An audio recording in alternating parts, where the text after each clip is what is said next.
You all know this year our church theme, go and make. Okay, let's go to the slide. Now, here's a picture of the globe, earth. இங்க நீங்க ஒரு படம் பார்க்கலாம். இது வந்து உலகம். எல்லாருக்கும் அந்த படம் தெரியுது தானே, உலகம். பூமி இல்லைன்னா பூலோகம் சொல்லுவாங்க. Okay. We are somewhere there now, somewhere in a city, somewhere in the state. But if you see an overall view, it's a big view, right? நம்ம இங்க இருந்து பார்க்கும் பொழுது நம்ம அதுல எங்கேயோ ஒரு இடத்துல தான் நம்ம இருக்கோம். ஆனா இந்த வியூல இருந்து நம்ம பார்க்கும்போது அது எவ்வளவு பெரிதாக இருக்கிறது. If you see from above, you see how could this be created by God? இதை நீங்க பார்க்கும் பொழுது எப்படி இது வந்து தேவன் வந்து உருவாக்கி இருப்பாரு அப்படின்னு நம்ம சொல்லி நம்ம வியர்ந்திருக்கலாம். You know how powerful God is to create such a world, such a earth, such a creation. தேவன் எவ்வளவு வல்லமை உள்ளவராக இருந்திருப்பார் இப்படியாப்பட்ட ஒரு உலகத்தை வந்து அவர் உருவாக்கும் பொழுது. Beautiful, right? Just now we sang the song, Beautiful, O Lord Jesus, how beautiful you are, as well as how beautiful is also his creation.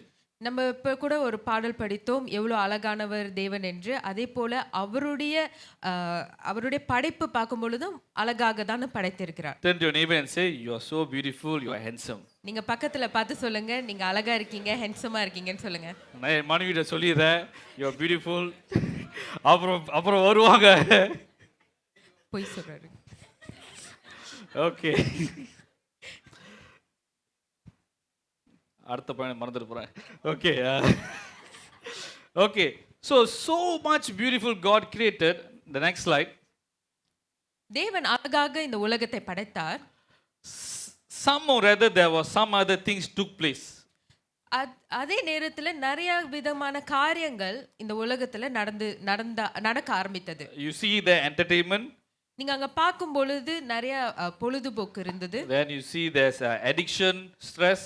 அங்க வந்து ஒரு அழுத்தம் இருந்தது. Then you see crime. அந்த இடத்துல வந்து நிறைய குற்றங்கள், கொலைகள் அந்த மாதிரி நடக்க இருக்குது. Then you see the movement of LGBTQIA. அங்க பார்க்கும் பொழுது நிறைய ஓரினை சேர்க்கைகள் குறித்து நடந்து கொண்டு இருக்கிறது. And then you see people involved in sports and arts. நிறைய பேர் வந்து ஸ்போர்ட்ஸ்ல இருந்தாங்க, நிறைய காரியங்கள் செய்து கொண்டிருந்தாங்க. And then you see now, if you see now the current situation of the entire world, everyone, me, myself and I with the phone. இப்போ இந்த உலகத்துடைய நிலையை பார்க்கும் பொழுது நான் என்னுடைய வாழ்க்கை, என்னுடைய தொலைபேசி அப்படின்னு கொண்டு அவங்க இருக்கிறாங்க. Don't you think that God created this beautiful earth only for this purpose? நீங்க நினைக்கிறீங்களா தேவன் வந்து இந்த உலகத்தை உருவாக்கும் பொழுது, படைக்கும் பொழுது இந்த காரணத்துக்கு என்று படைத்தார் என்று சொல்லி? Now let me just show you a person who took advantage of such a situation and make themselves a prominent figure. இப்படியாப்பட்ட ஒரு காரியத்தை எடுத்துக்கொண்டு இந்த உலகத்துல வந்து நிறைய ஒரு அவங்களுக்கு சாதகமாக இந்த உலகத்தை பயன்படுத்தின நபர்களை நம்ம பார்ப்போம். Now if you see that there's can go back. You see that there's 7 mountains there. அந்த இடத்துல பார்க்கும் பொழுது 7 மலைகள் நம்ம பார்க்கலாம். You can see the mountain, one mountain calls as religion. அந்த இடத்துல ஒரு மலை பார்க்கும் பொழுது மதம். Okay, and then you have family, குடும்பம், and then you have education, கல்வி, you have media, வலைத்தளங்கள், and then you have government, அரசாங்கம், then you have okay, media again, sorry. Okay. Arts and entertainment. பொழுதுபோக்கு. Oh, arts is another word they say is sorry, kalai yugam. Okay, they will say that.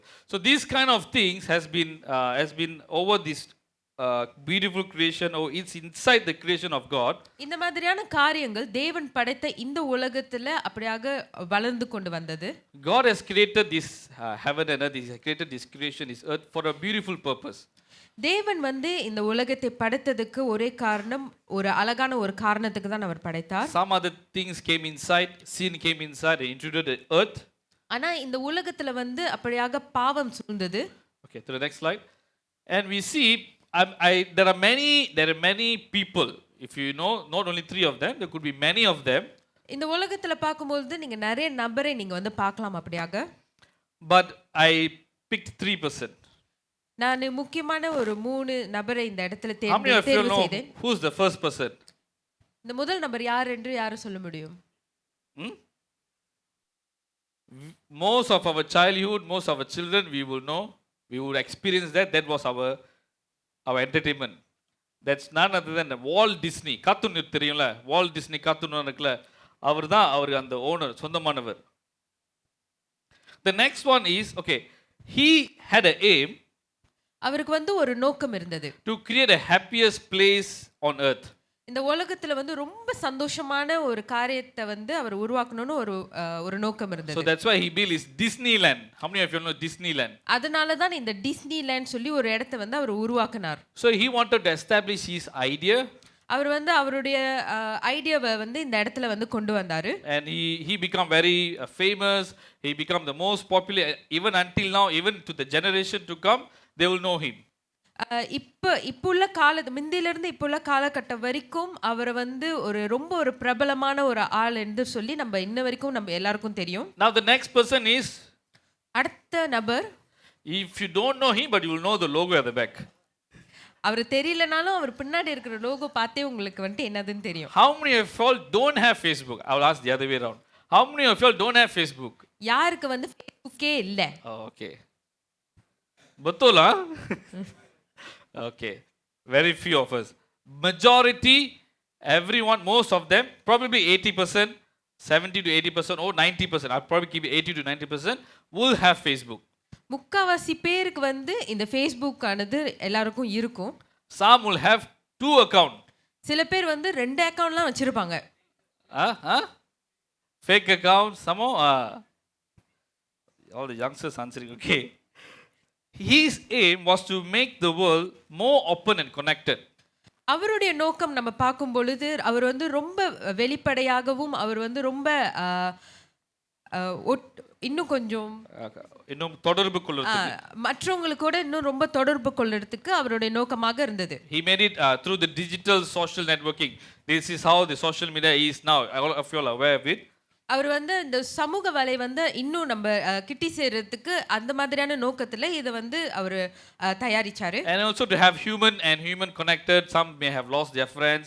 They could find through Facebook. That could be a platform that could, 30 years ago, 40 years ago, I didn't see my friend, and suddenly, with either the original picture inside or AI made picture, it will be there found there. இன்னொரு நோக்கம் பார்க்கும் பொழுது இவர் வந்து இதை படைத்த ஒரு காரணம் என்னவென்று சொன்னால், நம்மளுடைய நண்பர்கள் வந்து ரொம்ப நாள் நம்ம பார்த்துருக்க மாட்டோம். அந்த நேரத்தில் வந்து இந்த ஒரு சோஷியல் மீடியா வந்து நம்மளுக்கு ரொம்ப பயனுள்ளதாக இருந்தது.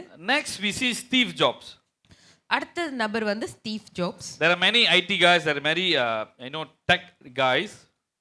இங்க நிறைய அந்த ஐடில சேர்ந்தவங்க இருக்காங்க. So I just pick Steve Jobs because one of the prominent figure that I could find. இவர் வந்து when it comes to technology. இவர் வந்து ஒரு ரொம்ப ஒரு பிரபலமானவராக இருக்கிறதுனால நான் இவரை தேர்ந்தெடுத்தேன். Now let's see, how many of you are using iPhone here? எத்தனை பேர் வந்து இங்க ஐபோன் யூஸ் பண்றீங்க? I mean, carry up your hand. I won't ask you for the phone. Very less. Are you sure? Okay, don't worry. I won't do anything. You can raise up your hand. How many of you all using iPhone? Apple, yeah. How many of you all using Samsung? Android? Okay. Few. 50-50. In our church, most likely 50-50. Okay. Now, Steve Jobs also has his aim. இந்த நபரை பார்க்கும் பொழுது அவருக்கும் ஒரு நோக்கம் இருந்தது. He had an aim to bridge humanity with technology. அவருடைய நோக்கம் என்னன்னு சொன்னா மனிதத்தையும் தொழில்நுட்பத்தையும் வந்து ஒன்று சேர்ப்பது. Okay, the first guy with his cartoon, entertainment, he tried to connect that people with that Walt Disney. Second one is about connecting people to people, and the third one, Steve Jobs, is about connecting or bridging people between people and technology. Okay, இந்த இடத்துல 3 நபரை நம்ம பார்க்கும் பொழுது முதலாவதாக இந்த நபர் என்ன நோக்கத்தோடு இருந்தாருன்னு சொன்னா உலகத்தில் இருக்கிறவங்களை வந்து இந்த பிள்ளைகள் மூலியமாக இந்த கார்ட்டூன் மூலியமாக ஒன்று சேர்த்தாரு. ரெண்டாவது நபர் வந்து ஜனங்களையும் ஒன்று சேர்க்கறதுக்காக ஒரு பிளாட்ஃபார்ம் உருவாக்குனாரு. மூன்றாவது நபர் வந்து ஐடியுடையும் உலகத்தையும் ஒன்று சேர்க்க அவருடைய நோக்கமாக இருந்தது. Okay, all these three, or probably the rest of the people who are prominent in this earth, they have only probably had one idea, to have what they can come up with and how they can connect people and the world. இந்த இந்த நபர்களை பார்க்கும் பொழுது அவர்களுடைய நோக்கம் என்னவென்று சொன்னால் அவர்கள் எப்படி ஜனங்களையும் உலகத்தையும் வந்து அப்படியாக ஒன்று சேர்ப்பது என்று சொல்லி ஒரு நோக்கம் இருந்தது. Let me say this again. Those kind of people, they make every effort. They put in their investment, they put in their strength, they put in everything to achieve something, probably to be the one of the well-known person.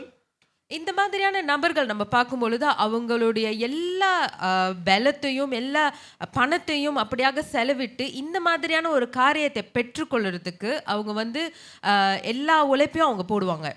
Just to have that people, you and me as a people and the world to be connected.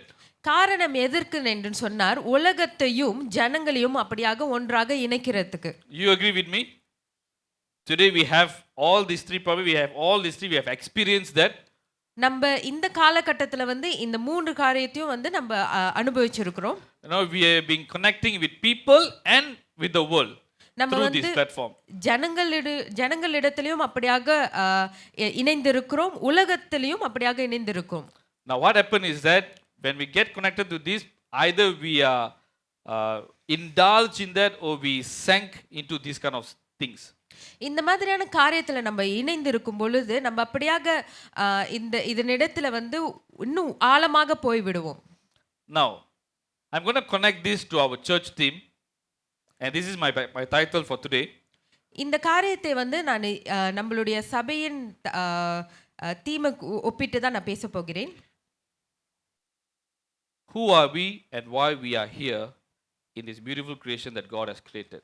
நம்ம யாராக காணப்படுகிறோம் தேவனுடைய இந்த படைத்த அழகான உலகத்துல.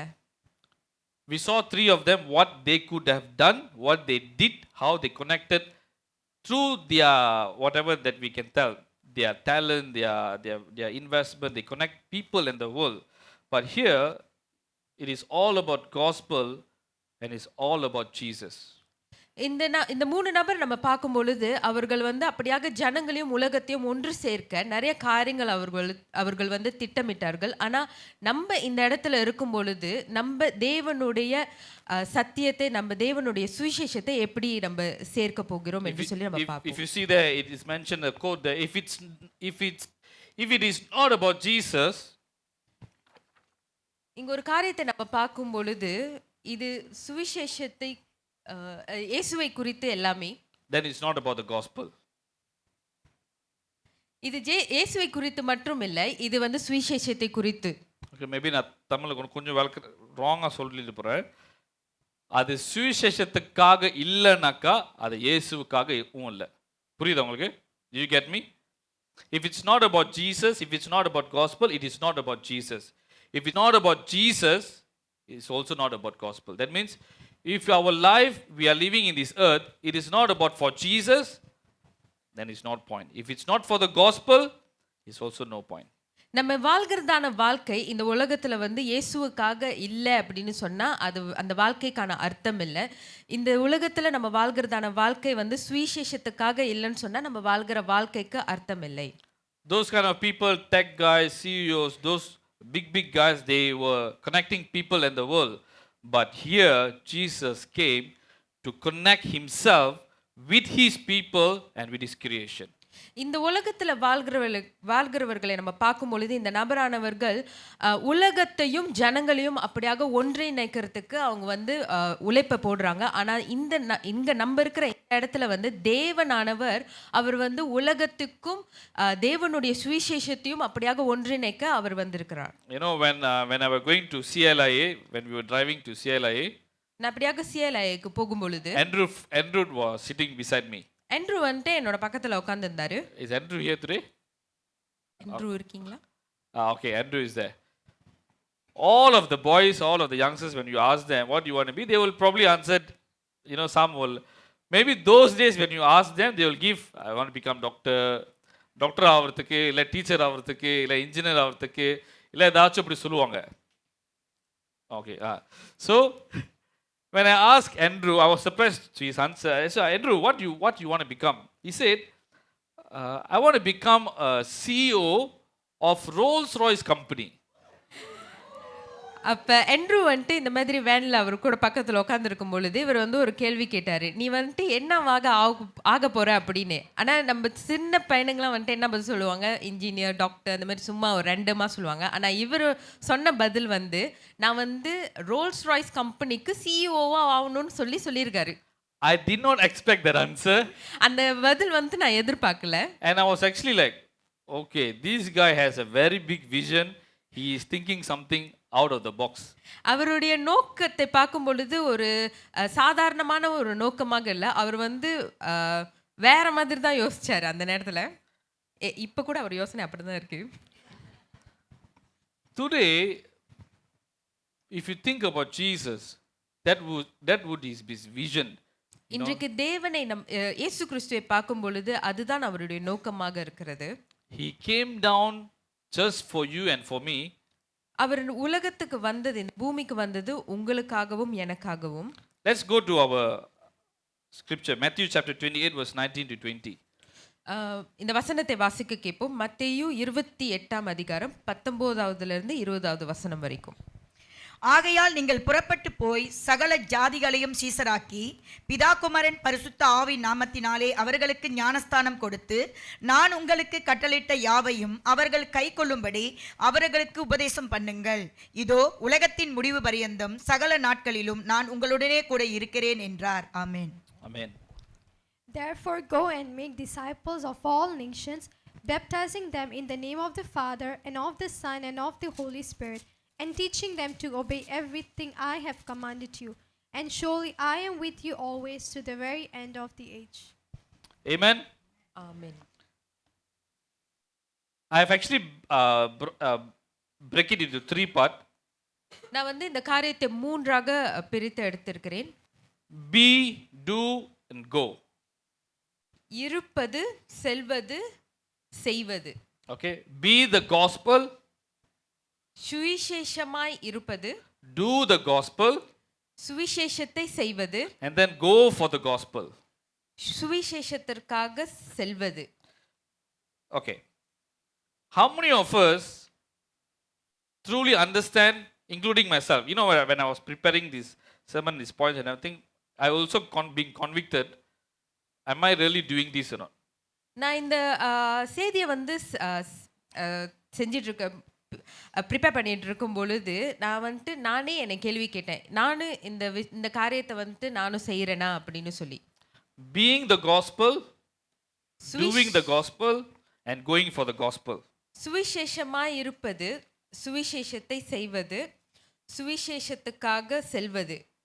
The reason why here is that when you read the scripture, Matthew chapter 28 verse 19, the last portion, when God said, when you do all this, and don't worry what I have commanded to you, behold that I am with you always to the end of the age.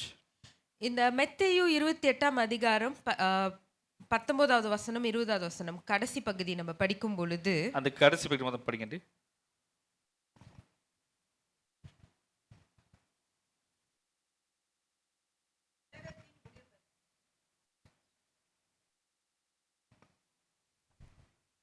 நான் உங்களுக்கு கட்டளையிட்ட யாவையும் அவர்கள் கைக்கொள்ளும்படி அவர்களுக்கு உபதேசம் பண்ணுங்கள்.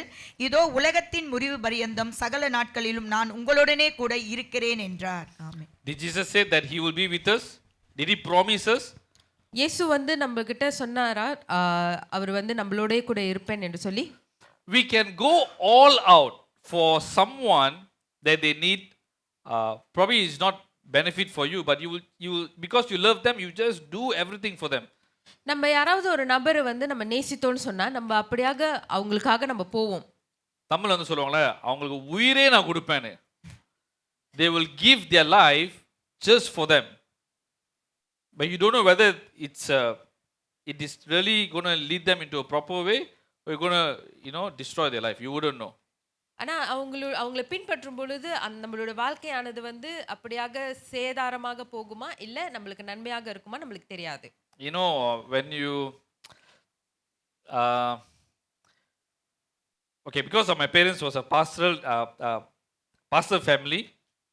என்னுடைய தகப்பனும் தாயும் வந்து ஒரு போதகராக இருக்கிறதுனால for the believers they will go all out. They will go, pastors are here, you agree to that. they will go all out for the church members, for their sheep, no matter what it is, regardless time, regardless money, whatever it is, they will go for the sheep. அவங்க வந்து அவங்களுடைய பிள்ளைகளுக்காக வந்து என்னவாக இருந்தாலும் நேரம் பார்க்காம பணத்தை பார்க்காம அவங்களுடைய பிள்ளைகளுக்காக அவங்க வந்து போவாங்க.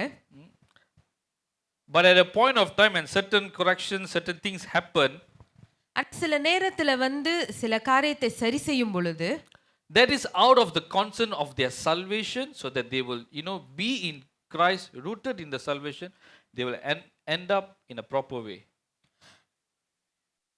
அதாவது அவங்க செய்யறது அந்த நோக்கம் ஏன்னாக்கா, சில நேரத்தில் சில காலகட்டத்தில் வந்து சில என்ன சொல்லுவாங்க, சில திருத்தட்டத்தை செய்வாங்க, சில கொரெக்ஷன் செய்வாங்க. அதை செய்யறத காரணம் ஏன்னாக்கா, அவங்க நல்லா இருக்கணும், அவங்களோட சுவிசேஷத்துக்கு பாதுகாப்பாக வச்சிருக்கணும். ஆனால் சில நேரத்தில் அதை தவறும் பொழுது அவங்களுக்கு ஒரு மன ரீதியாக ஒரு break நடக்குவாங்க. It happens, I have seen many times, they will go all out, they put their heart and soul, but at the end of the day, when those such heartbreaking situation happens, it's very hard to see them, it is very hard to accept as well. நிறைய சூழ்நிலை அப்படியாக பார்க்கும் பொழுது நிறைய காரியத்தில் வந்து அவங்க அப்படியாக வளர்ந்து கொண்டு வருவாங்க, அவங்களோட பிள்ளைகள் வந்து வளர்ந்து கொண்டு வருவாங்க. ஆனால் வந்து ஏதாச்சும் ஒரு சூழ்நிலையில் வந்து பிள்ளைகள் வந்து அந்த ரட்சிப்பை வந்து இழந்து போய் இருக்கிறத வந்து நம்ம நிறைய நேரத்தில் நம்ம பார்த்துருப்போம். Now let me introduce this person, Demetrius. How many of you all know Demetrius? இந்த நபரை வந்து உங்க இடத்துல வந்து நான் அறிமுகப்படுத்த விரும்புகிறேன். How many of you have heard this name? Dimitri? எத்தனை பேர் இந்த பேரை வந்து Probably கேள்விப்பட்டிருக்கீங்க? this name you have heard, Dimitri, but not Demetrius. Okay, there's two Demetrius in the Bible. இந்த இடத்துல பார்க்கும் பொழுது இரண்டு டிமெத்ரியஸ் வந்து நம்ம பைபிள்ல பார்க்கலாம். Okay, same name but two different personality. ரெண்டு பேரும் ஒரே பேரு தான், ஆனா வந்து ரெண்டு விதமான குணங்கள் அவங்க Okay, இடத்துல let's இருந்தது. turn to book of Acts chapter 19 verse 23 to 27. அப்போஸ்தலர் 19வது அதிகாரம் 23வது வசனத்தை வாசிக்க கேட்போம்.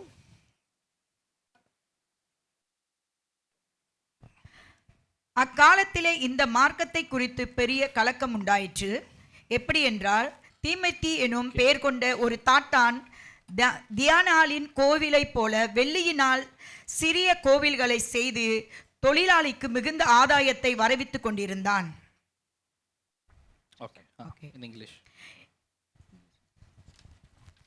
About that time there arose a great disturbance about the way.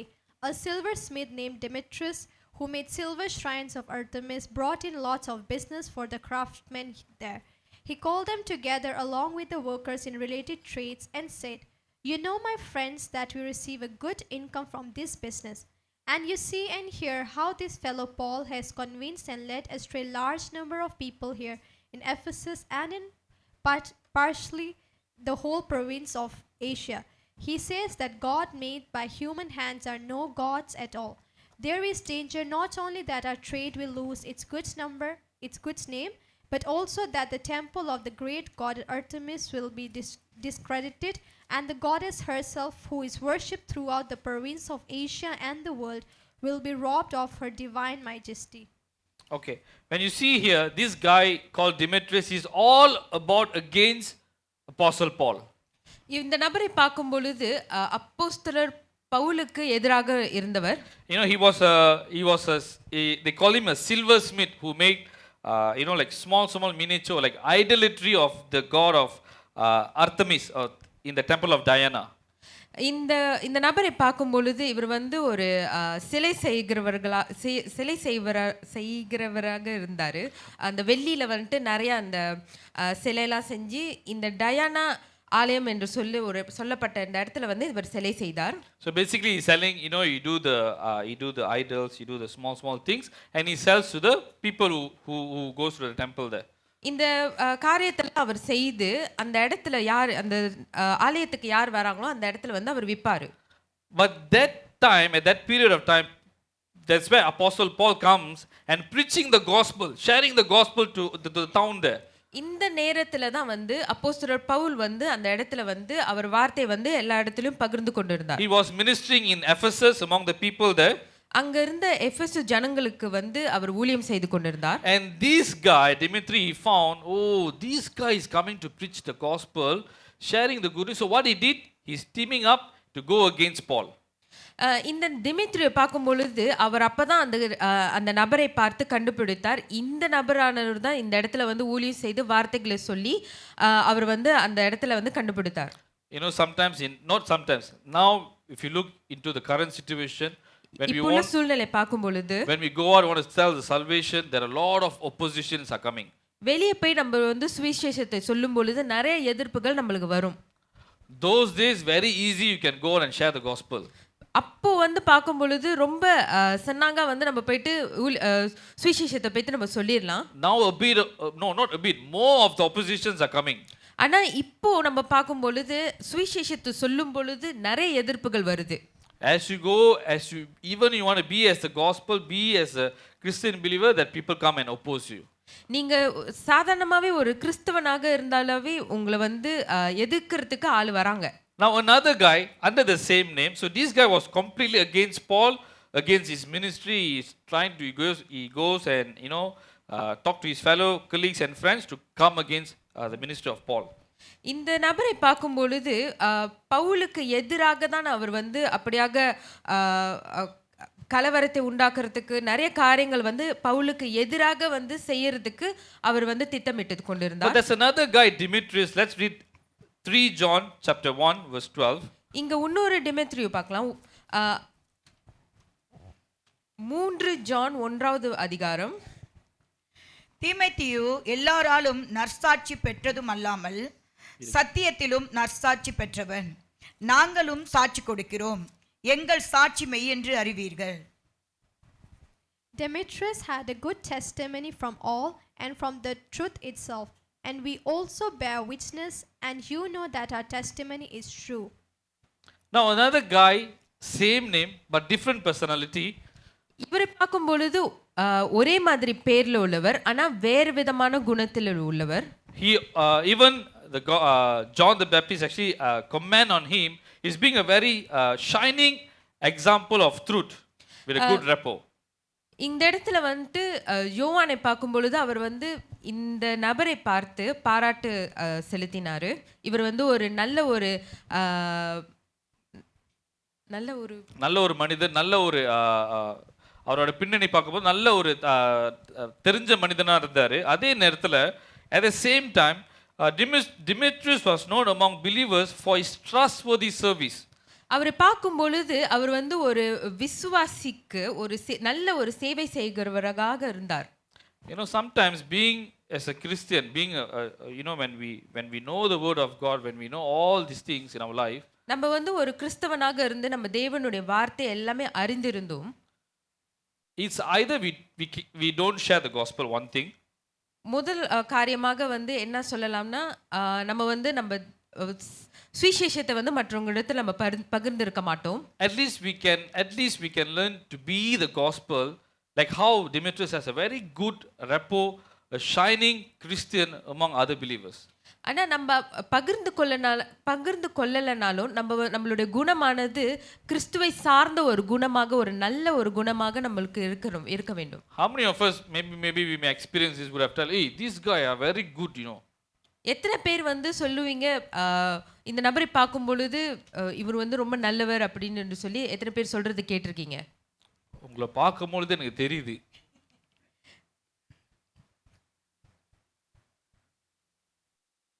In our neighborhood, நம்மள சுத்தி இருக்கிற இடத்துல, in our family, நம்மளுடைய குடும்பத்துல, do we really have a good rapport, including myself? I'm speaking to myself, so all of us together. Do we really being the gospel even though without sharing the gospel? நம்ம வந்து தேவனுடைய சாட்சியாக நம்ம வந்து ஒரு சுவிசேஷமாக நம்ம காணப்படுகிறோமா? நம்ம சுவிசேஷம் சொல்லாட்டியும் நம்ம வந்து ஒரு சுவிசேஷமாக வாழ்றோமா? We know Christ, you and me, we know Christ. How many of you don't know Christ? உங்களுக்கும் எனக்கும் வந்து கிறிஸ்துவம்னா என்னதுன்னு தெரியும். You know Christ, you know his salvation. We all know his salvation, right? நம்ம எல்லாருக்கும் வந்து ரட்சிப்புனா என்னன்னு நம்ம நன்கு அறிந்திருக்கிறோம். If either we cannot share the gospel, at least we can be as the gospel. நம்மனால represent gospel through our character. நம்மனால வந்து சுவிசேஷத்தை பகிர்ந்து கொள்ளனாலும் நம்ம வந்து ஒரு சுவிசேஷமாக வாழ்றதுக்கு நம்ம வந்து ஒரு வாழ்க்கையை நம்ம வாழ வேண்டும். In Genesis chapter 1 verse 27, if we read, ஆதியாகமம் 1வது அதிகாரம் 27வது வசனத்தை வாசிக்கும் பொழுது, தேவன் தம்முடைய சாயலாக மனுஷனை திசித்தார், அவனை தேவ சாயலாகவே திசித்தார், ஆணும் பெண்ணுமாக அவர்களை திசித்தார். So God created mankind in his own image. In the image of God he created them, male and female he created them. see, God created us in his own image. தேவன் நம்மளை படைக்கும் பொழுது அவருடைய சாயல்லையே நம்மளை படைத்தார். You know, we accepted the Lord, we have the fruit of the Spirit. We should be having the fruit of the Spirit in our life. நம்ம வந்து நம்மளை வந்து படைத்தாரு, நம்ம இடத்துல வந்துட்டு அப்படியாக பரிசுத்த கனிகள் நம்ம இடத்துல காணப்பட வேண்டும். Only when you go and mingle with your friends, sometimes that way we know, oh, probably I'm too much. நம்மளுடைய நண்பர்கள் இடத்துல நம்ம பேசும் பொழுது தான் நம்மளுக்கு தெரியும் ஒருவேளை நம்ம வந்து ரொம்ப பேசுறோமோ அப்படின்னு சொல்லி. You know, at my working place, வேலை செய்யற இடத்துல, in the current company that I'm working, so what happens is that, you know, when annual dinner comes, நம்மளுக்கு வந்துட்டு வருடந்தோறும் ஒரு டின்னர் நடக்கும். okay, everyone will have, right? Annual dinner comes, you know, in company what they'll have, they have food, they will have everything, and also they will have alcohol as well. நம்ம வேலை செய்யற இடத்துல வந்துட்டு ஒவ்வொரு வருஷமும் இந்த காரியம் நம்மளுக்கு நடக்கும். நம்மளுக்கு நிறைய சாப்பாடெல்லாம் வைத்திருப்பாங்க. அதே சமயத்துல வந்து ஆல்கஹாலும் அந்த இடத்துல இருக்கும். In my company, every month, the last Thursday of the month, they will have they call what they call, like makan session, then you know all the stuff they can chill and relax. ஒவ்வொரு வாரமும் வியாழக்கிழமை தினத்துல வந்துட்டு அவங்களோட ஆஃபீஸில் வந்து ஒரு சும்மா சில் பண்ற மாதிரி லேப்பா பண்ற மாதிரி அந்த ஒரு செட்டப்ல செஞ்சு வச்சிருப்பாங்க. They will have food, but they also have alcohol there. அங்க வந்து அவங்களுக்கு சாப்பாடும் இருக்கும், அந்த இடத்துல அவங்களுக்கு ஆல்கஹாலும் இருக்கும். I know, I know it's a very, you know, it's expensive ones, and you know, because it's a company, they want to serve the stuff. The food will be also expensive, very nice. அந்த இடத்துல வந்துட்டு அவங்க வேலை செய்கிறவங்களுக்குன்னு எனக்கு கொடுக்கறதுக்கு வந்து நல்ல சாப்பாடு, நல்ல விலை உயர்ந்த சாப்பாடு, அது மட்டும் இல்லை அவங்களுக்கு வந்துட்டு அந்த ஆல்கஹாலும் ரொம்ப விலை உயர்ந்ததாக தான் வைத்திருப்பாங்க. So when I joined the company, when there were other Christians also there, இந்த வேலைக்கு இந்த கம்பெனிக்கு நாங்கள் போகும்பொழுது மற்ற கிறிஸ்துவர்களும் அந்த இடத்துல இருந்தாங்க. So when the event happened, so we all took the food and everything, we took our drinks and everything, we sat down. Let me come to the point now. So we all took our food, we took our drinks, and we came and sat down. அந்த இடத்துல வந்துட்டு நான் போயிட்டு சாப்பாடு எல்லாத்தையும் எடுத்து தண்ணிலாம் எடுத்துட்டு வந்து நான் எங்களோட இடத்துல வந்து உட்காந்துட்டேன். Everyone was there. They were having their drinks. And three of us were just took whatever the normal drink it was there, not alcohol. We came and sat there. அந்த இடத்துல வந்துட்டு நான் வந்து சாப்பாடு எல்லாத்தையும் எடுத்து வந்து உட்காந்துட்டேன். என்னோட நண்பர்களும் வந்து உட்காந்துட்டாங்க. ஒரு 2-3 பேர் வந்து நாங்கள் வந்து வெறும் அங்கே கலக்கி வச்சிருந்த ஜூஸ் மட்டும் தான் எடுத்துட்டு வந்து நம்ம உட்காந்துட்டோம். The other guy, he is asking, hey, you don't drink, you Christian, right? இன்னொரு நபர் வந்துட்டு ரொம்ப ஆச்சரியமாக வந்து கேட்டாரு, நீ குடிக்க மாட்டியா, நீ வந்துட்டு கிறிஸ்துவன் தானே அப்படின்னு சொல்லி. It's supposed to be the other way around. Oh, he's Christian, he don't drink. That should be the way, right? உண்மையா பார்க்கும் பொழுது நீ கிறிஸ்துவன் தானே குடிக்க மாட்டேன் அப்படின்னு தான் சொல்லி இருக்கணும். ஆனா இவர் கேட்ட விதம் வந்துட்டு நீ கிறிஸ்துவன் தானே குடிக்க மாட்டியான்னு கேட்கிறாரு. He was asking like, I say, yes, I'm Christian. Then he was asking, oh, Patrick, that guy also is Christian, what? He's drinking? அங்க வந்து இன்னொரு ஆளும் வந்துட்டு கிறிஸ்துவனாக தான் இருந்தாங்க. அந்த இடத்துல வந்துட்டு அவர் குடிக்கிறாரு, நீ ஏன் குடிக்கல அப்படின்னு ஒரு கேள்வி அந்த இடத்துல. நான் மனசுல நினைச்சேன், மானம் போதையா. அந்த இடத்துல வந்து அவர் மனசுல நினைச்சிருக்காரு அப்படி. Then I look him at the guy, he relaxed, he was having his sweet time, and I said no, I said no, I don't drink, and I should not be drinking. So that's my stand on that. Then they, oh, okay, yes, oh, இப்படி கூட இருக்காங்க. அப்புறம் தமிழ்ல ஒன்று சொன்னாங்க, இது tea totaller போல இருக்குன்னு. புரிஞ்சிருக்குன்னு நினைக்கிறேன். டீ டோட்டல்னா இவர் தண்ணியே சாப்பிட மாட்டாரு, வெறும் டீ, பால், ஜூஸ் குடிக்கிற தம்பி போருக்கு அப்படின்னு நினச்சிட்டாங்க. அப்படி தான் லேபிள் பண்ணி வச்சிருக்காங்க. But anyway, because I stand there, because I know my stand, today I can tell none of them who are sit at the table were eating in the company except for me and another person. I truly thank God because I was honest with God. and I know that it is the grace of the Lord who sustains me. அந்த இடத்துல வந்துட்டு நான் பெருமைப்படுகிறேன். தேவன் வந்து அந்த இடத்துல வந்து அவருடைய நாமம் உயர்த்தப்பட்டது. அவருடைய இடத்துல வந்துட்டு நான் சரியாக தான் நின்று கொண்டு இருக்கிறேன் என்று நான் So பெருமைப்படுகிறேன். now they will say, oh, no, not Christians is supposed not to drink. They know, but only some, they have their, don't know what happened to them. Okay, now next one. We see how we have to be the gospel. இந்த இடத்துல வந்துட்டு நம்ம எப்படி சுவிசேஷமாக இருக்க வேண்டும் என்று சொல்லி நம்ம பார்த்தோம். Now we're going to look into how can we do the gospel? How can we go for the gospel? எப்படி நம்ம வந்து சுவிசேஷத்தை செய்வது என்று நம்ம பார்ப்போம். I'm just going to touch 5 things here. இந்த இடத்துல வந்து ஒரு 5 காரியத்தை நம்ம பார்ப்போம். The first thing, John chapter 13 verse 34 to 35. முதலாவது காரியம் யோவான் 13வது அதிகாரம் 34 35வது வசனத்தை வாசிப்போம். நீங்கள் ஒருவருக்கொருவர் அன்பாயிருங்கள், நான் உங்களில் அன்பாயிருக்கிறது போல நீங்களும் ஒருவருக்கொருவர் அன்பாயிருங்கள் என்கிற புதிதான கட்டளையை உங்களுக்கு கொடுக்கிறேன். நீங்கள் ஒருவருக்கொருவர் அன்புள்ளவர்களாயிருந்தால் அதனால் நீங்கள் என்னுடைய சீசர் என்று எல்லோரும் அறிந்து கொள்வார்கள் என்றார். A new command I give you, love one another as I have loved you, so you must love one another. By this everyone will know that you are my disciples if you love one another. The first thing, when we have the gospel, when we have truly the hunger for gospel, நம்ம தேவனுடைய சுவிசேஷத்தை பகிர்ந்து கொள்ள ஒரு தாகம் ஒரு பசி நம்மளுக்கு இருந்தது சொன்னா, we should always be a person who always show love to regardless who they are.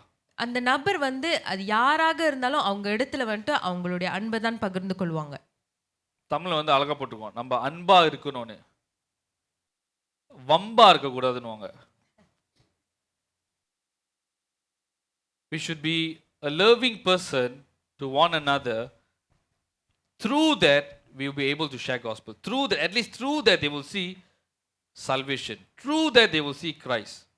அன்பாக இருக்கும் பொழுது அதன் மூலமாக தேவனை வந்து பார்க்க முடியும். கிறிஸ்துவானவர் அந்த இடத்துல இருந்து வெளிப்படுவார். Next, by our life, how do we live according to the word of God, according to the world? அடுத்த காரியமாக நம்முடைய வாழ்க்கையானது நம்ம எப்படி வாழ்கிறோம். Let's read Matthew chapter 5 verse 13 to 16.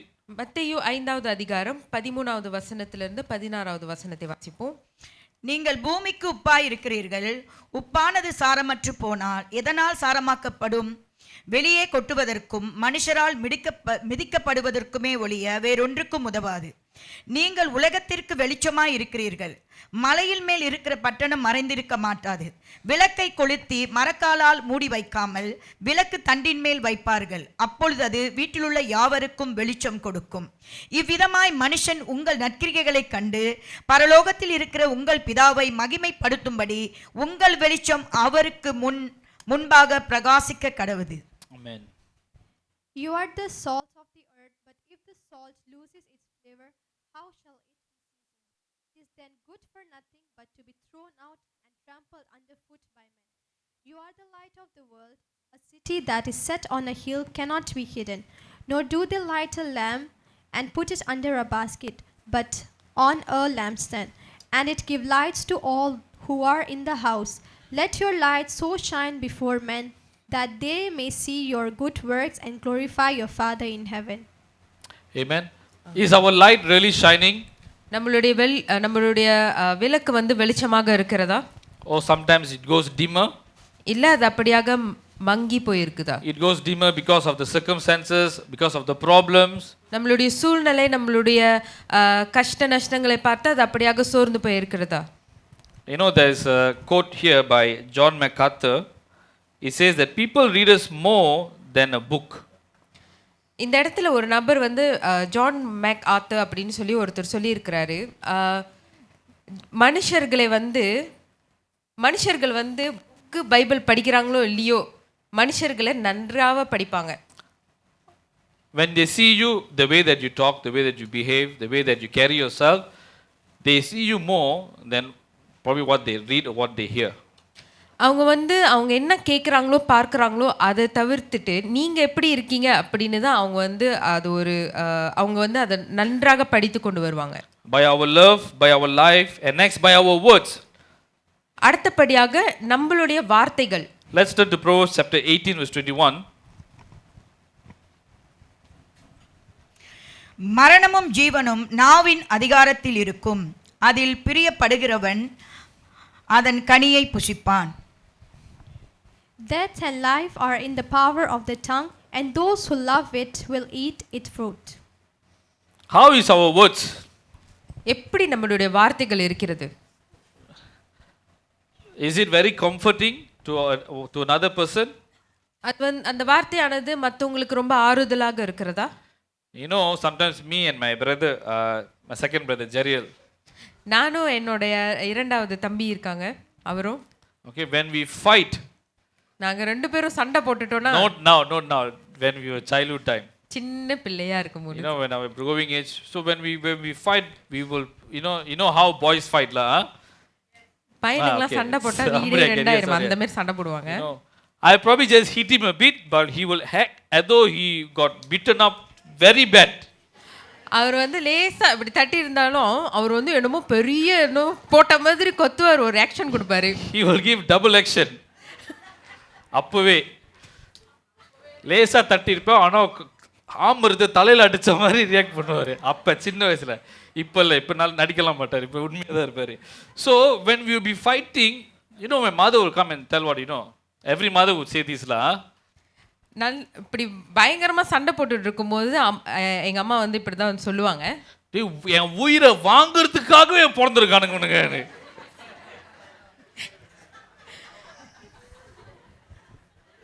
எங்க அம்மாக்கு தோசை 60 வயசு, பாவம் எப்படி சமாளிச்சாங்க தெரியல.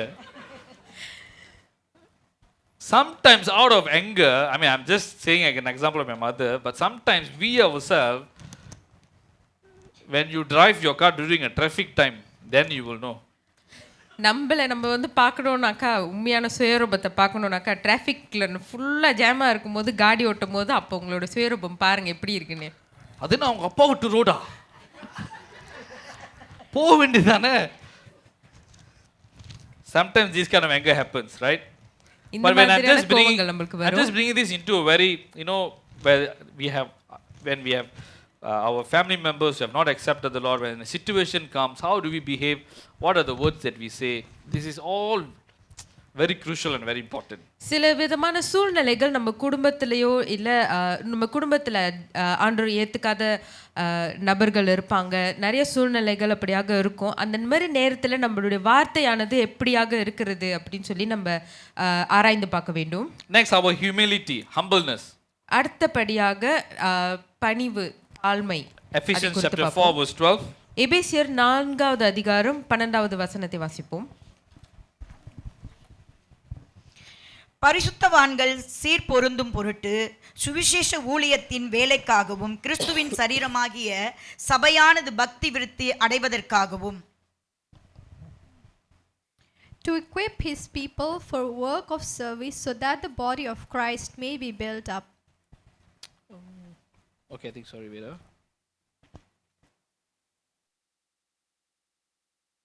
Okay, James chapter 4 verse 6, sorry. யாக்கோபு 4வது அதிகாரம் வசனம் 6.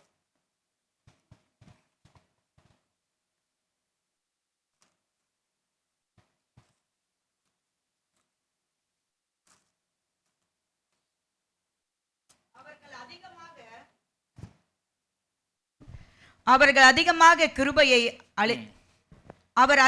கிருபையை அளித்தாரே, ஆதலால் தேவன் பெருமை உள்ளவர்களுக்கு எதிர்த்து நிற்கிறார், தாழ்மை உள்ளவர்களுக்கோ கிருபை அளிக்கிறார் என்று சொல்லி இருக்கிறதே.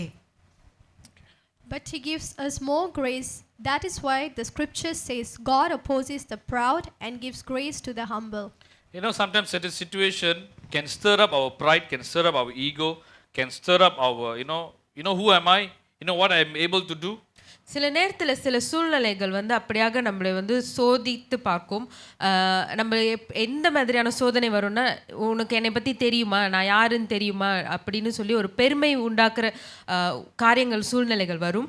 Do you think that represents Christ? Do you think that represents the salvation? இந்த காரியமானது வந்து கிறிஸ்துவை வந்து கிறிஸ்துவுடைய சாயல் அந்த இடத்துல வெளிப்படுமா அப்படின்னு நீங்கள் நினைக்கிறீங்களா? We should always learn, all of us probably we should learn how to be humble and not jumping into a conclusion or anything that going to spoil the situation. நம்ம வந்துட்டு ஒரு ஒரு சூழ்நிலை வரும் பொழுது அதுக்கு வந்து ஒரு முடிவில் டக்குன்னு வந்துடுறோமா இல்லை நம்மளுக்கு வந்து எல்லாமே தெரிஞ்ச மாதிரி நம்ம அறிந்திருக்கிறோமா? It is always to be patient, to always try to strive ourselves to always show Christ, show salvation. At least we couldn't say, but let our actions show it. எப்பொழுதுமே நம்ம செய்கிற இந்த செயலானது இயேசு கிறிஸ்துவை வந்து முன் குறித்து வைத்திருக்கிறத வெளிப்படுத்துறதுக்கான காரியங்கள் அவர் நம்மளுடைய குணாதிசயங்கள் இருக்க வேண்டும். And then through our trials, நம்மளுடைய சோதனைகள் மூலமாக, if nowadays if you know a person is going through some problem, சில நபர் வந்து சில சூழ்நிலை வந்து கஷ்டங்களை கடந்து போய் கொண்டிருப்பாங்க. This would be funny if I were to say this. இது வந்து கொஞ்சம் சிரிப்பா இருக்கும் நான் இந்த காரியத்தை சொன்னேன்னா. Or sometimes it could be their feelings or their emotions. இது வந்து அவங்களுக்கு தோன்றதான ஒரு காரியமா கூட இருக்கலாம். If you go to their IG stories, அந்த நபர்களுடைய வலைத்தளங்களை இன்ஸ்டாகிராம் அதுல வந்து அவங்களுடைய ஸ்டோரிலாம் நம்ம போடலாம். அதுல வந்து சில நபரோட நம்ம வந்து பார்க்கலாம். இன்ஸ்டாகிராம் அப்புறம் வாட்ஸ்அப் ஸ்டேட்டஸ் கூட நம்ம அதுல பார்க்கலாம். இங்க பார்க்கலாம் அவங்களுக்கு என்னமோ பிரச்சனை போல இருக்கு, என்னமோ கடந்து போயிட்டு இருக்காங்க போல இருக்குன்னு. Sometimes our trials can test us, but if you bring that in a proper way, because one person is looking at us, how is he going to manage his trials and problems? சில பேரோட சூழ்நிலை பார்க்கும்போது இந்த மாதிரி போட்டிருக்காங்க அப்படின்னு தெரிஞ்ச உடனே நம்மளுக்கு தெரிஞ்சிடும், இவங்க என்னமோ கடந்து போகிறாங்க அப்படின்னு. ஆனால் அவங்க கடந்து போகிறதான அந்த சூழ்நிலை வந்து எப்படி அவங்க வந்து கையாளுறாங்க அப்படின்னு சொல்லி நம்மளுக்கு ஒரு ஒரு ஒரு தாட் வரும். So what if that person is in a trial, in a problem, and you want to give them advice or bring the salvation, bring the gospel, then you think, hello, நீங்களா நீங்கள் அப்படி போட்டுருந்தீங்களே, do you think that will not backfire them or backfire us? இந்த மாதிரி நம்மளுடைய ஏதாவது ஒரு சூழ்நிலை கடந்திருக்கும் பொழுது நம்ம அந்த மாதிரியான ஒரு ஸ்டேட்டஸ் நம்ம போட்டிருப்போம். ஆனால் வேற நபர் யாராவது அவங்க அந்த சூழ்நிலை கடந்து போயிருக்கும் பொழுது நம்ம போயிட்டு அவங்களுக்கு அறிவுரை சொல்கிறவோ அவங்கள வந்து நம்ம ஏதாச்சும் ஒரு செய்யும் போது அவங்க மறுபடியும் நம்மளை கேட்பாங்க, நீங்களும் அந்த மாதிரி தானே போட்டிருந்தீங்க, ஏன் என்னைய வந்து இது பண்ணுறீங்க, உங்களை சமாளிக்க முடியலன்னு அவங்க சொல்லலாம். Now the last point we saw, being the gospel, doing the gospel, and lastly going for the gospel. நம்ம வந்து இதுக்கு முன்னாடி சுவிசேஷமாய் இருப்பது, சுவிசேஷத்தை செய்வது குறித்து பார்த்தோம். அடுத்தபடியாக சுவிசேஷத்துக்காக செல்வதை பார்ப்போம். Now I have 5 of them here. First is John the Baptist. இங்க வந்து 5 நபர்களை நம்ம பார்ப்போம். And then Apostle Paul, apostle Paul, Philip the evangelist, Philip, and then Peter, and then lastly Jesus Christ himself. இயேசு கிறிஸ்துவை இந்த இடத்துல நம்ம பார்க்கலாம். Earlier I showed you all a picture, 3 of them. ஆரம்பத்தில் உங்களுக்கு படத்தை காமிச்சேன், ஸ்டீவ் ஜாப் காமிச்சேன், மார்க் ஜுக்கர்பர்க் காமிச்சேன், வால்ட் டிஸ்னி காமிச்சேன். நிறைய பேர் பிரபலமான ஜனங்கள் இருக்கிறாங்க. I showed those public figures are very well known. They were all trying to connect themselves with the world and with the people. அந்த 3 நபரை நம்ம ஆரம்பத்தில் நாம் காமிக்கும் போது இந்த நபர்களானவர்கள் அப்படியாக உலகத்திற்கும் ஜனங்களுக்கும் வந்துட்டு ஒரு உறவில் இருந்தாங்க. But this 4 person here, they were all aligning together with one focus. It's all about gospel. It's all about reaching to the people through salvation. இந்த இடத்துல நம்ம பார்க்குற இந்த 4 நபர் நம்ம பார்க்கும் பொழுது இவர்களுடைய ஒரே நோக்கம் என்ன என்று சொன்னால் சுவிசேஷம் இயேசுவுக்காக போகிறது அப்படின்னு சொல்லி தான் நம்ம இந்த 4 பேரையும் நம்ம பார்க்குறோம். They were being the gospel. They were trying to share the gospel. They were doing what was supposed to be done. அவங்க வந்து சுவிசேஷத்தை அப்படியாக போய் அவங்க வந்து பகிர்ந்து கொண்டாங்க. Though they have their flaws, they have ups and downs, but yet they were all aligning together. Right to the end, they want to share the gospel. They want to reach out to the people all about salvation.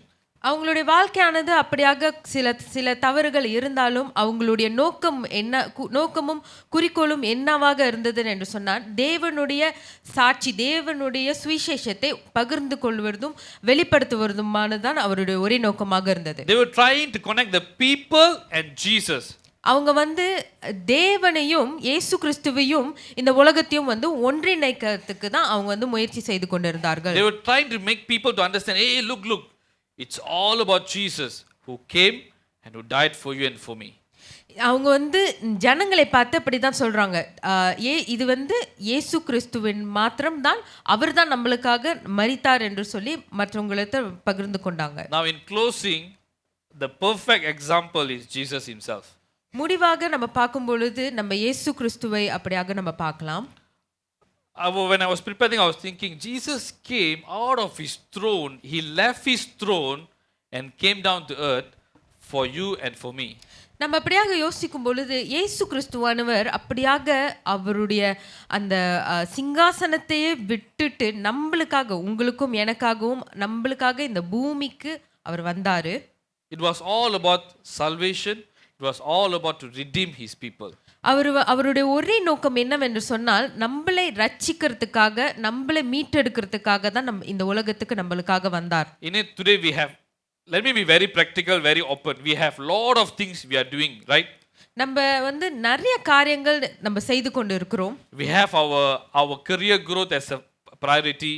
நம்மளுடைய வேலை இடத்துல வந்துட்டு ஒரு காரியம் வளர்ந்து கொண்டு வருகிறது, அதுவும் நம்மளுக்கு முக்கியம். We have our education as a priority. நம்மளுடைய கல்வியும் நம்மளுக்கு முக்கியம். Our family, நம்மளுடைய குடும்பங்கள், our finances, நம்மளுடைய பண தேவைகள், our lifestyle. நம்மளுடைய life style. How am I going to bring the family to a proper way? எப்படி நம்மளுடைய குடும்பத்தை வந்து சரியான ஒரு நிலைக்கு கொண்டு வர்றது? But the core job, the core responsibility that we have ரொம்ப முக்கியமான ஒரு காரியம் என்னன்னு நம்ம சொன்னா is sharing Christ to every one of them, at least through these 3 steps that we can do. Either we can at least be as the gospel, carrying the characteristic, having the fruit of the Spirit, and going through our friends and family sharing the gospel. எப்படி நம்ம இருக்க வேண்டும் என்று சொன்னால், நம்ம ஒரு கிறிஸ்துவை மற்றவர்களிடத்துல வந்து அப்படியாக நம்ம பகிர்ந்து கொள்ள வேண்டும். நம்ம பகிர்ந்து கொள்ளலைனாலும் நம்முடைய வாழ்க்கையானது எப்படி கிறிஸ்துவுடைய சாயலிலும் அவரை எப்படி நம்ம பின்பற்றி நடக்க வேண்டும், நம்முடைய வாழ்க்கையானது எப்படி இருக்குன்னு அது வெளிப்படுத்துற மாதிரி நம்ம இருக்க வேண்டும். Jesus was one of the best, and he is the example. He is the testimony himself, who left his throne, came down just for us, took the sin of the world upon him, and today we know all these things that are happening. Are we really going out? Today we hear the message, we will go back, we go out, and are we really being the gospel? Are we doing the gospel? And are we going all out for the gospel? இயேசு கிறிஸ்துவை பார்க்கும் பொழுது அவர் வந்து ஒரு ஒரு ஒரு ஒரு ரொம்ப ஒரு முக்கியமான ஒரு அழகான ஒரு உதாரணமாக நம்மளுக்கு, உங்களுக்கும் எனக்கும் இந்த உலகத்துக்கு இருக்கிறாரு. அவர் வந்து அவருடைய சிங்காசனத்தையே விட்டுட்டு நம்மளுடைய பாவங்களுக்காக இந்த உலகத்தில் வந்து எல்லா பாவத்தையும் அவரே சுமந்து நமக்காக அவர் மரித்து அவர் வந்து அவர் உயிரையே நம்மளுக்கு கொடுத்தாரு. அதே போல் நம்மளுடைய வாழ்க்கையும் வந்து அவருக்காக வாழ்கிற ஒரு வாழ்க்கையாக நம்ம வாழ வேண்டும். Today we ask God, God do this for me, do that for me. We ask everything, petition. We ask, but in the other way, if God asks you, what have you done for me? நம்ம வந்து என்ன வேணாலும் அவர்கிட்ட வந்து எழுதி போடலாம், நம்ம கேட்கலாம். நம்ம வந்து அப்படியே வரிசையாக எழுதி போடலாம், இது வேணும் இது வேணும் இது வேணும் அப்படின்னு நம்ம எழுதி போடலாம். ஆனால் தேவன் வந்து நம்ம இடத்துல வந்து கேட்டாருன்னா, எனக்காக நீ என்ன செய்த அப்படின்னு கேட்டாங்கன்னா நம்ம என்ன சொல்ல போகிறோம்? Are we able to answer that? அதுக்கு நம்ம பதில் அளிக்க முடியுமா? At least can we change to answer that, God, yes Lord, I'm doing this for you. இல்லை நம்மனால நம்மளுடைய பதிலை மாற்றி ஆமாண்டவரே என்னால் முடியும் அப்படின்னு நம்ம சொல்லுவோமா? Very short testimony. ஒரு சிறிய ஒரு சாட்சி. My grandfather, my father's father, என்னுடைய அப்பாவுடைய தகப்பனார், whenever we go to the town or whenever he comes to our hometown, அவர் வந்து எங்களுடைய வீட்டுக்கு வரும் பொழுது, when even my father will be around, I will be around, but he will take all the effort. Don't know who it will be. Even my father also wouldn't know who is the person. அவருடைய தாத்தா பார்க்கும் பொழுது யாராவது ஒரு ஆள், நம்மளுக்குலாம் யாருன்னே தெரியாத ஒரு நபராக கூட இருக்கலாம், அவங்க இடத்துல அவங்க தாத்தா போய் he will immediately go and share the gospel. எப்படினாச்சும் போய் அந்த சுவிசேஷத்தை, அது யாருன்னே தெரியாது, அவர்கிட்ட போய் சொல்லிடுவாங்க. He did not study high education. அவர் வந்து ரொம்ப பெரிய படிப்புலாம் அவர் வந்து படிக்கல. He will just find opportunity to sit in the bus stop. I have traveled with him, taking him to bus stop in Rawang town. So I'll go with him. Whenever he get opportunity, I would easily say probably he will share gospel to 4 or 5 of them. By the time we go to the town and by the time we come back. அவர் கூட வந்துட்டு இப்படி அந்த bus ஸ்டாப்ல நின்றுட்டு இருக்கும்போது, bus எடுக்கும் பொழுதோ அப்படி வந்து கூட நம்ம போயிட்டு வர்றதுக்குள்ள ஒரு 4-5 பேருக்குன்னாச்சும் தெரியவே தெரியாது அது யாருன்னு, அவங்க கிட்ட போயிட்டு இந்த சுவிசேஷத்தை போயிட்டு பகிர்ந்துட்டு வந்துருவார் அவர். For him, the salvation is very precious. அந்த இடத்துல வந்து இந்த சுவிசேஷமானது எவ்வளோ ஒரு முக்கியமான ஒரு காரியம். The gospel is very precious for him. அந்த காஸ்பல், அந்த சுவிசேஷமானது அவருக்கு எவ்வளோ ஒரு முக்கியமான ஒரு காரியமாக இருந்தது. You know, when I was, preparing this, when this incident came to my mind, I was thinking, your grandfather did such thing. How about you? That actually, a question mark for me as well. இந்த காரியத்தை நான் அப்படியாக எழுதி கொண்டு இருக்கும் பொழுது திடீர்னு இந்த காரியமானது, இந்த சாட்சியானது என்னோட மைண்டுக்கு வந்துச்சு. என்னோட தாத்தா இந்த மாதிரி ஒரு காரியத்தை செய்தாரு, நான் செய்து கொண்டு இருக்கிறேன்னா, நான் வந்து மற்றவங்க இடத்துல சுவிசேஷத்தை சொல்றேனா அப்படின்னு சொல்லி இந்த கேள்வி எனக்கே வந்தது. How much more that Jesus did everything for us, and how much are we doing it for him? எவ்வளோ காரியங்கள், எவ்வளோ விஷயங்கள் தேவன் நம்மளுக்காக செய்தார். ஆனால் அவருக்காக நம்ம வந்து ஏதாவது நம்ம செய்தோமா அப்படின்னு சொல்லி நம்ம ஆராய்ந்து கேள்வி கேட்போம். Church, are we all out to go for the gospel? நம்ம வந்து சுவிசேஷத்துக்காக போவோமா? It's all about gospel, and it's all about for Jesus himself. இது எல்லாமே இயேசு ஒருவருக்காக மாத்திரம்தான், சுவிசேஷத்துக்கு மாத்திரம். There was a saying, they will say, if you do my will, I will pay your bill. அப்படின்னு ஒருத்தவங்க சொன்னாங்க. ஒரு நபர் அப்படியாக சொன்னாங்க, என்னுடைய சித்தத்தை செய்யி, நான் வந்து உன்னுடைய தேவைகளை, உன்னோட பணத்தை வந்து நான் கட்டுறேன் அப்படின்னு. In English it comes away, if you do my will, Jesus' will, and I will pay your bill, or I will take care all of your bill.